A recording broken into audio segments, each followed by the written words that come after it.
Dalang. Cerpen kedua. Alang tergopoh, melesat menopang perut buncitnya. Sosok hitam berbadan bongsor sedari tadi menguntit. Begitu taat mengekor. Legam sosok itu melumpuhkan mata Alang soal lelaki atau perempuankah sosok itu. Satu hal terbersit pasti. Satu dari dua roda energinya mendesak kebutuhan. Sosok berperut semenang-menang yang taat mengekor pada Alang beringsut. Aksi kejar-kejaran menuju hunian dambaan para jejaka itu berakhir. Di antara sentuhan nikmat jari jemari lentik bidadari, Alang patut waspada. Sosok berbadan tipis berganti mengintai. Alang juga harus ingat, kedua sosok itu tidak mengenal libur mengintai.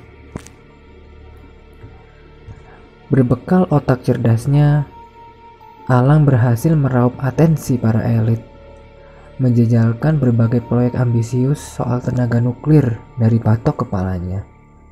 Hal itu mengakibatkan kepalanya kerap mendidih. Untuk mendinginkannya, Alang mendaratkan pilihan pada panti asuhan. Sore hari, sepulang kerja, dia bertandang. Oleh karena kepayahan menghambur-hamburkan uangnya, selain untuk urusan menjejali perut atau sekedar bertukar peluh, akhir-akhir ini dia kerap terdorong untuk mengembangkan area panti asuhan. Bersama kepala panti, mereka melakukan survei lokasi. Sekembalinya dari sana, Alang ditinggal sendiri di teras gedung panti. Bukan sebuah kebiasaan jika kepala panti meninggalkannya 15 menit atau mungkin 20 menit berlalu. Kepala panti tak kunjung kembali. Cemas menikam hati Alang. Mata Alang menancap pada rokok yang terjepit di lekukan bibir asbak yang ditinggal pemiliknya begitu saja. Liukan asapnya seakan-akan memberi peringatan. Hidung Alang tajam mengendus bahaya. Untuk itulah buru-buru Alang melempar pandangan ke belakang. Mati sudah. Tamat dia. Sosok berperut buncit yang semalam mengejar-ngejar mengintip dari balik pintu. Matanya menyorot tajam, merah, berjalan mendekat. Alang harus cepat memutuskan. Waktunya sempit. Kabur adalah solusi terbaik. Tapi mau lari kemana? Saat Alang sudah menemukan arah melesat, terlebih dahulu sebuah tangan mencengkeram pundaknya. Aduh, terlambat sudah. Saya tahu, sampean buru-buru. Tapi tunggu dulu. Alang menoleh, berkeringat dingin. Ternyata pemilik suara itu adalah kepala panti. Kematian terasa begitu dekat saat itu. Alang nyaris kehilangan nafas. Seseorang berdiri di samping kepala panti. Pria paruh baya dan mungil itu memperkenalkan sosok di sampingnya. Seorang gadis. Namanya adalah Sarti. Sarti adalah gadis berusia seperempat abad, berambut hitam melebihi bahu, berkulit cemerlang. Sedikit bicara, banyak tersenyum. Kepala panti berdalih bahwa gadis itu masih kuncup. Oleh karena sampean tidak biasa makan di sini, sebagai wujud terima kasih kami, izinkan saya meminta ke sampean untuk membawa Sarti turut serta, kata kepala panti. Setelahnya, kepala panti menceritakan bahwa Sarti pandai mengolah masakan. Tidak ada satupun tamu yang sempat meragukan masakannya. Lantas, entah dasar apa, Alang menatap kedua mata hitam Sarti, yang membuat tubuhnya langsung gemetaran. Mendadak nyalinya ciut. Padahal, menghadapi berbagai perempuan bukanlah perkara sulit baginya. Dan pada akhirnya, Alang mengiyakan. Alang tidak sempat menyadari betapa cepat kejadian itu berlangsung. Kefasihannya mendadak tumpul. Kuda-kuda yang dipasangnya menjelma ketul. Bukan lagi Sarti berkulit cemerlang, berbadan segar yang menarik perhatiannya, melainkan Dinding. Kurang dari 3 detik, Alang sudah merombak ancang-ancang, mencondongkan kepala ke depan, bersiap menyengat. Lantas, kedua kakinya kesit menukar cumbuan gagalnya kepada Sarti menuju ke Dinding. Seketika, Dinding menjadi saksi orang niat mati. 3 kali dibuat jerih menatap orang hendak bunuh diri. Merah segar membercak motif. Tak sampai 5 menit dan 5 kali bersundulan, Dinding menyerah.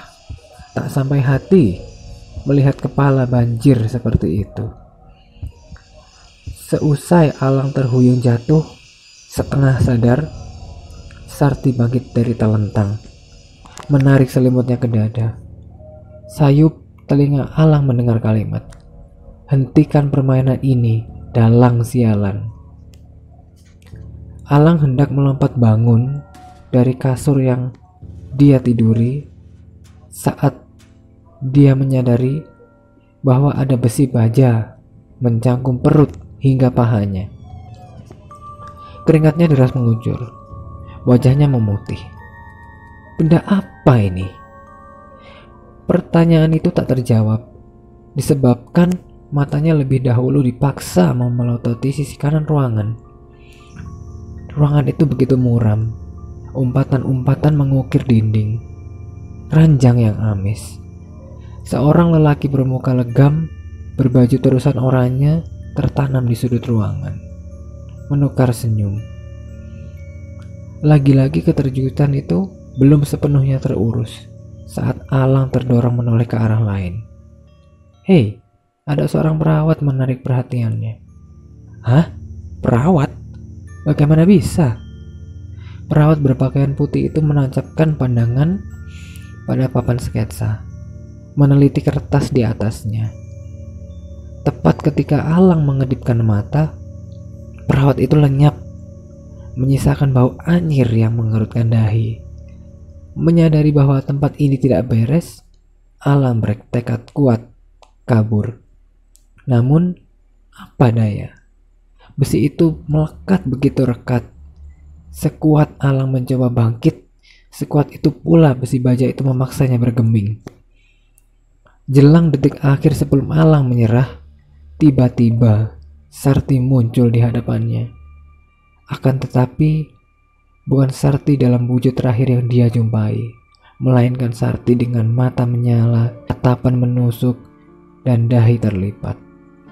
Kulitnya langit malam, serupa langit malam. Suaranya menggema kasar. Rambutnya ugal-ugalan. Ketika Pendar makin mencekam, Alang tak sempat meloloskan jerit ketakutan, sebab Sarti dengan cepat menyergapnya. Membuat satu-satunya hal yang bisa dia lakukan hanyalah mengerang tertahan sambil menggeliat percuma. "Sudah kukatakan," suara Sarti terdengar begitu berat, mengiringi tangan kasarnya menjepit leher Alang kuat-kuat. "Tapi kau mengabaikanku." Sarti tidak memberikan Alang kesempatan kendati 1 detik pun untuk bernapas. Kedua tangannya menekan keras, sepenuh hati. Alang tercekat, kata-katanya tertelan. Kedua mata Alang terbuka kembali. Cahaya membalur sekeliling. Saat matanya terbuka sempurna, dia mendapati Sarti duduk di seberang sofa tempatnya berbaring. Secepat kesadaran itu terwujud, secepat itu pula Alang melompat menjauh, menjaga jarak aman. "Tetap di sana," katanya menyergah. Sarti yang hendak berdiri segera menganulir gerakannya mendekati Alang. "Di mana aku?" "Rumah sakit," kata Sarti lirih. Alang hendak bertanya, "Bagaimana bisa aku di sini?" Namun, yang lolos dari bibirnya justru, Aku tadi melihatmu dan aku dibelenggu. Kemudian Alang menjelaskan apa yang baru dia lalui, tentang sepotong sel penjara yang berbagi tempat dengan salah satu ruang rumah sakit, tentang dirinya yang teronggok dengan besi mencangkum perut hingga pahanya. Alang menggigil ketakutan, melirik-lirik jerih. Mereka sudah pergi. Sarti berjalan pelan, mendekat. Kau aman sekarang.